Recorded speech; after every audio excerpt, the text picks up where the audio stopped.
किसी की परमेश्वर के नाम की महिमा हो। आज हम देखेंगे नूह की वंशावली और ये हमें देखने को मिलता है उत्पत्ति उसका 10वां अध्याय में।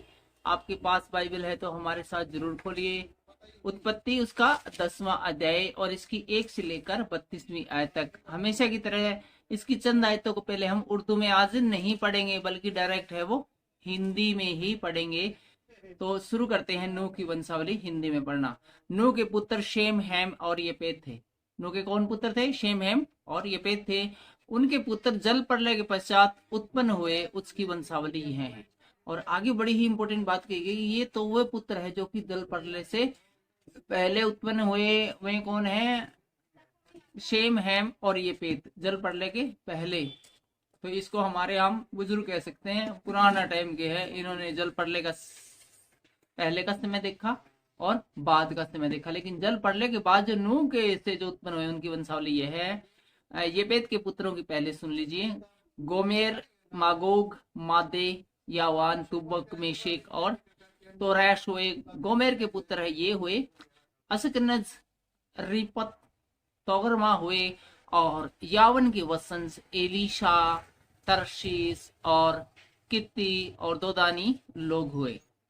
इनके वंश अन्य जातियों के द्वीपों के देशों में ऐसे बंट गए कि वे विभिन्न भाषाओं और कुलों और जातियों के अनुसार अलग अलग हो गए। ये जब बड़ी मात्रा में इनके बच्चे पैदा हुए, उन बच्चों के और बच्चे हुए, इस प्रकार से बहुत बड़ा जब इनका कुनबा हो गया तो अलग अलग द्वीपों में जाकर ये बस गई, दुनिया भर में ये बस गई। हाम के पुत्रों की वंशावली यहाँ पर है। कुश, मिस्र, कूत, कन्नान हुए और कुश के पुत्र शब्बा, हबीला, शब्ता, रामा और तबुकाक हुए। और रामा के पुत्र शब्बा और ददान हुए। और कुश के वंश में निम्रोद भी हुआ। पृथ्वी पर पहला वीर वही था। पृथ्वी पर पहला वीर कौन था? निम्रोद। कौन था? निम्रोद पहला वीर था, शक्तिशाली। वह यहोवा की दृष्टि में पराक्रमी और शिकार खेलने वाला ठहरा। और इससे यह कहावत चली, निम्रोद के समान यहोवा की दृष्टि में पराक्रमी और शिकार खेलने वाला। इसके राज्य का आरंभ शिनार देश में बेबीलोन, एरेख, अक्कद और कलने से हुआ। उस देश से वह निकलकर असूर को गया और नीनवे, रहोबोतीर और कलह को। और 12वीं आयत में लिखा हुआ है, और नीनवे और कलह के बीच जो रेशन है उससे भी बसाया नगर बड़ा वही है। मिस्र के वंश में लुद्दी, अनामी, लहाबी, नबूही और पत्रुशी और कलूही और कप्तोरी लोग हुए।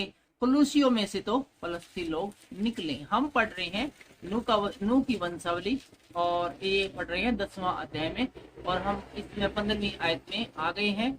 हम सिर्फ विशेष रूप से इसको पढ़ रहे हैं क्योंकि एक्सप्लेन करने की फिलहाल जरूरत नहीं है। जहां जरूरत पड़ेगी हम एक्सप्लेन करेंगे। फिलहाल आप सुन लीजिए। कन्नान के वंश में उसका जेठा पुत्र शिदोन, तब हिती और यबूसी, एमोरी, गर्गागी, हिवी, अर्की, शिन्नी, अर्तगी, समारी और हमाती लोग भी हुए हैं। और फिर कनानियों के कुल भी फैल गए हैं।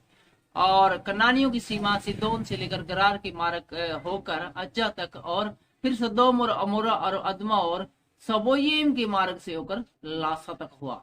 हाम के वंश में यही हुए और भिन्न भिन्न कुलों, भाषाओं, देशों और जातियों के अनुसार अलग अलग हो गए। 21वीं आयत में इस प्रकार से लिखा है, सेम जो सब एरव वंशियों का मूल पिता। सब एरव वंशियों का मूल पिता कौन है? सेम। सेम किसका मूल पिता है? एरव वंशियों का। और जो लोग ये पेत का ज्येष्ठा भाई था उसके भी पुत्र उत्पन्न हुए। श्याम के पुत्र एलाम, अशूर, अरपद, लूद और अराम हुए। अराम के पुत्र है ऊश, हुल, गेतेर और मस हुए। और अरपक्षद ने सेला को और सेला ने एबोर को जन्म दिया।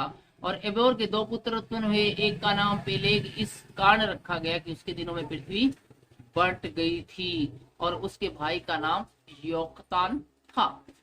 26वीं आयत हमें बताती है, 26वीं आयत बताती है, और योक्तान में एलदाद और शेलेब और हमसविन और ईर है।